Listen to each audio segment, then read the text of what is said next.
Hey guys, I know it's been a long time. I'm not gonna waste any time. We're just gonna jump straight into it. I'm doing a press on set for my client back home in Mississippi. This is not really a tutorial. It's pretty much just gonna be a watch me work. I'm not, I didn't include every single thing, but you'll see the overall process. This client, I did her nails for years, so I pretty much know her nail bed size. But if you know, press on sizing is kind of tricky because depending on what brand of tips you're using, they might be more flat than others. So some have more wiggle room and some don't. And then it depends on how curved the client's nail bed is. Like my nail bed is very flat. So when I do my press ons, well, I barely ever wear press ons, but if I were to, I would use a tip that was a lot more flatter. Whereas some people, they can use one that's more of like a, you know, giving more full well. Because like now, y'all, when I look for press on tips, it seems like there's only tips that are pretty much gel X tips, full cover tips, if that makes sense. But when I feel like when press ons first got big, people was just selling flat ones. And I feel like the flat ones are slick better because you know it's gonna fit better. Because with these tips, I mean, this is pretty much like a gel tip. It's a gel extension tip, pretty much. So, I mean, they're both gel extension tips, but this is what I would use for gel extensions, if that makes sense. I actually think these were gel extension tips. I can't remember, but y'all get what I'm saying. I missed the press-ons that were a little bit more flat, so that way it could, better chance of it fitting. But anyway, so the sizing for this set, her nail beds are pretty close to my own. So what I did was size them to me, but because I'm shipping them to a couple states over, I included almost every size. The only ones I didn't include was the biggest thumb and the smallest pinky. Or no, I'll take that back. I think I did two sets of pinkies. I pretty much included every size. I just left out the really, really big thumb because I know she cannot fit that because it's too damn big on me. And like I said, we have similar nail beds. So anyway, like I said, just sizing, buffing them a little bit, shaping that little, plasticky thing off the tip. And then I just buff the surface of the press on to make sure that the polish sticks on. I don't know which one y'all will see first, but these polishes, I'm gonna do a separate video for them. These are some really good cover colors polishes. Very similar to some, acrylic cover colors, but they're in polish form. Because a lot of times when I'm making press-ons or doing gel X, you'll try to find a polish that gives an acrylic feel without being so opaque. Like some tans and nudes, it be so flat that it's like it just doesn't look good. It doesn't look real.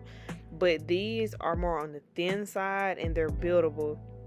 So what I did was I did 2 coats of a more brown nude, and then I did 1 coat of a pinky nude on top, and it gave very close to the picture that I showed y'all at the beginning, and very close to just like a normal, average, typical pink nude acrylic, warm pink, whatever you want to call it. So yeah, I like these because they're more customizable, and you can kind of make your own shades.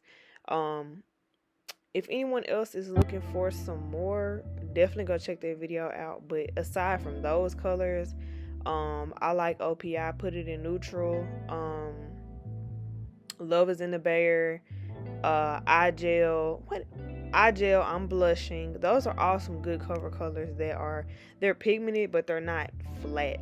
Like they still have that kind of, I don't want to say transparent, but it pretty much is transparent. Another one is Perfect Match Authentic. All of these are buildable. You can kind of customize it, and it just gives you a good base, so that way you're not using a color that's super opaque and just looks like it's just sitting on your client's fingers. If y'all get what I'm talking about, then y'all get what I'm talking about. But anyway, like I said, I'm giving her a full set so that way she can get the perfect fit. And so I did 2 sets of 5, so that's Shit, I don't know. Y'all will see at the end. I ain't got time for no mental math. I do nails, not math. But yeah, and then it wasn't pictured. This is only some of it, like I said. But once I finished all of the press-ons, I put on some gloves, wiped them all down with alcohol, and then I separated them into their respective slots in the plastic container, and I put them in order from thumb to pinky, so that way she can easily find her sizing. And yeah, that's pretty much it. I included everything she'll need in the kit, glue, buffer, file, wooden stick, all that. And yeah, that's pretty much it. So for this set, she wanted that type of look, but with white only, no black. So that's what I did. And like I said, if y'all want to look at these polishes, there's another video. Y'all will see it. Cover colored polish dupe, something of that nature. But yeah, people ask me a lot of times, do I do press-ons? And I always tell them not really. The only time I really do them is when one of my regulars, or like, it don't even have to be a regular, but it typically is them that would come to me for that. So that's what makes me think like, oh, it's for my regulars, because they're the main ones that's like, oh, I need some press-ons for this event, let me call wrestling, that type of thing. But it don't have to be just regulars, but I typically only do them for like special events. I have another video coming out of me doing some press-ons for one of my other clients from Mississippi. Photo shoot, graduation, birthday dinner. I don't like to do everyday press-ons that people plan on wearing, because the sizing is so important to a good fit and a good lasting set of press-ons, and I can't really do that, especially not from state to state. If it was someone in Atlanta that could come get size, it would be a little bit different. But when I'm shipping back home to my clients, I can't really, I'm not saying like, oh, you're only gonna be able to get one use out of these, but if you're buying it specifically for something versus trying to just have some press-ons to wear to the club every weekend type thing, the fit isn't as big of a deal, if that makes sense. Because like I said, I know with my last press-on order set before this one, I did some super long bandana print nails, and if it was a solid set, I would have did her like all of them. But because it wasn't a solid set, I only did so many of them, and then she could just file and put press-on tabs if she needs to, file the cuticles, whatever. Y'all get what I'm saying. These days, I typically only do press-on orders for people who are getting them for special events. Like, they're not looking for everyday press-on wear. Just because I can't... The sizing, it's a sizing, y'all. And I say all this, I'm sure that they fit fine. I know one of my clients, she'll use them to go out and stuff.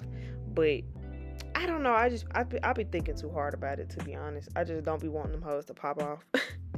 But honestly, if you buff the nail, you wipe it off with some alcohol, get that dust off the nail plate, and then put a good amount of glue and put them on, you would have to be doing, you know what I'm saying? They last pretty decently. I don't doubt that they wouldn't last for every weekend wear, but like, y'all get what I'm saying. If somebody's using it for a photo shoot, that's a little bit different than trying to use it like for a go-to set of nails.